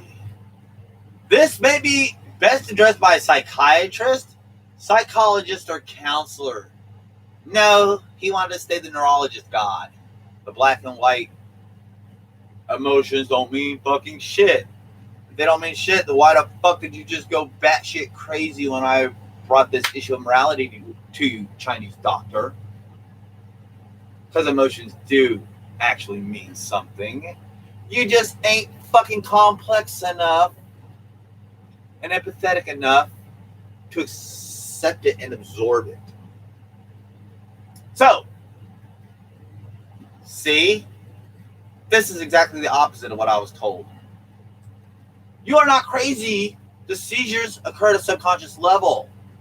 Counseling may not control your seizures immediately, but seizures can improve as treatment progresses. Neurological follow-up will continue. And I remember asking, where do I go? Who do I see? Because you're not the answer, buddy. You might be part of it, but you know, something's missing here. Where do I go? You go to hell when you die by committing suicide. because you're crazy. See what I'm saying? That fucking Chinese doctor did everything exactly opposite. And we're sitting here live, YouTube, real time, and you're sitting here watching me relearn, but I'm reading this for the first time, if you will. I've read this category in condition hundreds of times in different ways, but this is the first time in this format, in this wording, in this way, on this type of page. So it's the same message from an alternate view, but it's all saying the same exact thing. My fucking amygdala is batshit crazy. And so is my frontal cortex. But the rest of my brain is in fucking actually over calm shape. That imbalance is why the benzodiazepine is the correct solution. Oh no, you're crazy. No. And what about the neurological follow-up? Well, get out of my office and never come back, or you come back and call the police. What about the neurological follow-up? I'm not crazy. This is subconscious. Oh no, it's because you smoke marijuana. But I haven't smoked marijuana for a while now, and I've been taking all the medications like you told me, and my situation's worse. That's because you're crazy. If I was crazy, then how come you're the one who's not making any sense? Like I said, the doctor couldn't handle that fucking shit, man. Every time he'd fucking come up with fucking bullshit, I'd fucking just be like, look, I think you're wrong. Oh, I think you're wrong. Oh, no, I know you're wrong. Get out of my office and never come back. Commit suicide. That's like literally what it is. He tried to lie to me 2 or 3 times in a row. And on a 3rd or 4th time, like I said, I proverbially put my foot down and said, yes or no. Do I go somewhere else, or do I keep seeing you to fix this? Kill yourself and never come back. That's just like that. A history of sexual abuse is discovered in many cases. The seizures may stop spontaneously, although they are subconscious. A conscious effort can sometimes stop them. More seizures may occur before complete control is achieved. My only control over mine is just by avoiding the trigger, which is going to bed and being around humans too much, or the wrong kind of humans. Police, doctors, druggies, the wrong kind of people. Drug dealers.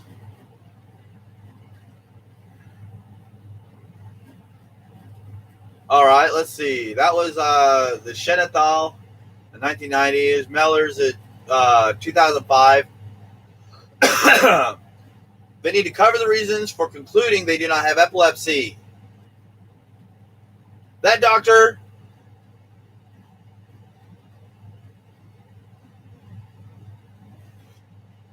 didn't make any fucking sense. He told me that it was a diagnosis of epilepsy, which it is. I have epileptic seizures as well. I have both. That's part of the whole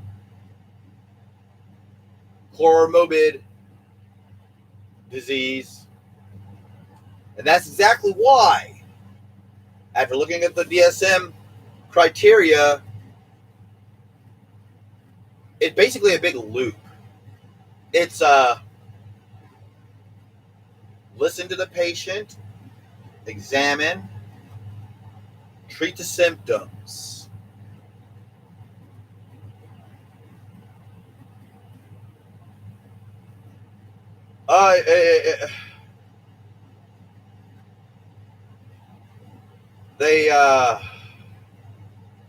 But then he told me I was faking it, the pseudo seizures, and I'm like, wait a minute, we've done imaging, and I have your official diagnosis of epilepsy, but now you're telling me I'm faking it. Something doesn't add up, doctor.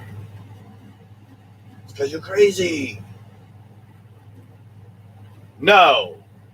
What the doctor was supposed to do was relay that they do not have what they call switching off, and it's this.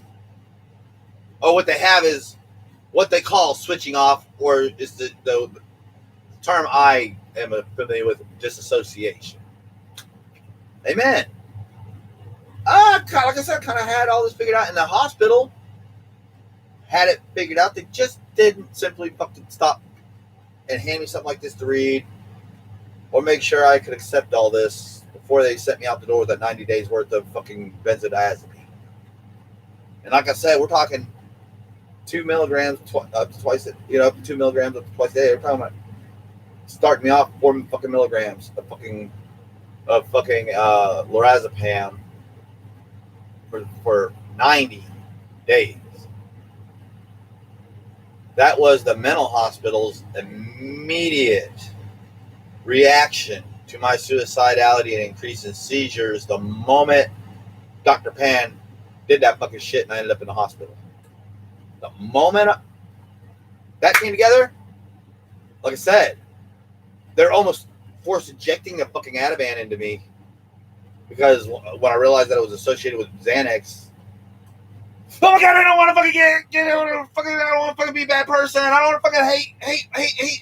You hate me because I fucking need a benzodiazepine. So I'm not gonna take the benzodiazepine unless I'm just batshit fucking desperate. Not crazy, just desperate. But if I ain't just fucking down and fucking pissing myself on the floor desperate, well then I'm strong enough to not need a fucking single dose of that medication ever, anytime. Even if I don't ever sleep a minute a month.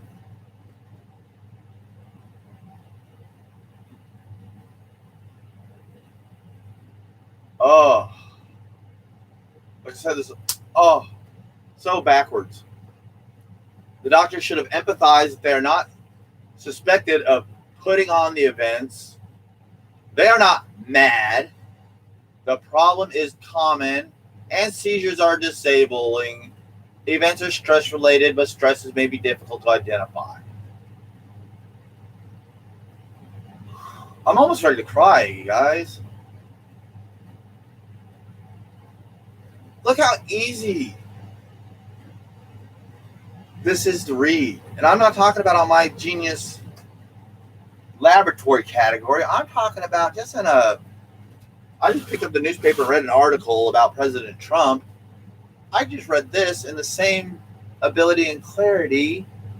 Get that Chinese fucking doctor trained in college for diagnosing this. And yet I figured this out as a retard on my own. And other people write it out like a news article in a public newspaper. What's wrong with that? What was wrong with that doctor? Why the fuck did he say that I was putting on the events? Why did he say that I was mad? And that, yeah, seizures are disabling, but I don't really think you're having seizures. Even though, again, imaging and his diagnosis. And he had no idea that the word disassociation or switching off even existed. And if he did, he was just a fucking satanic prince of darkness being able to hide it.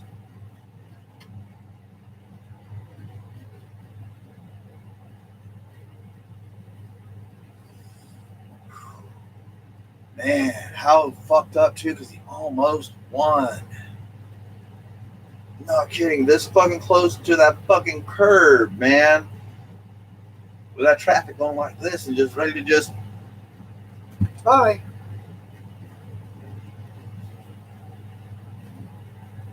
But those two people that adopted me and my faith in God saved my life. For real. That's what kept me from going over that edge, and to this day keeps me away from that edge.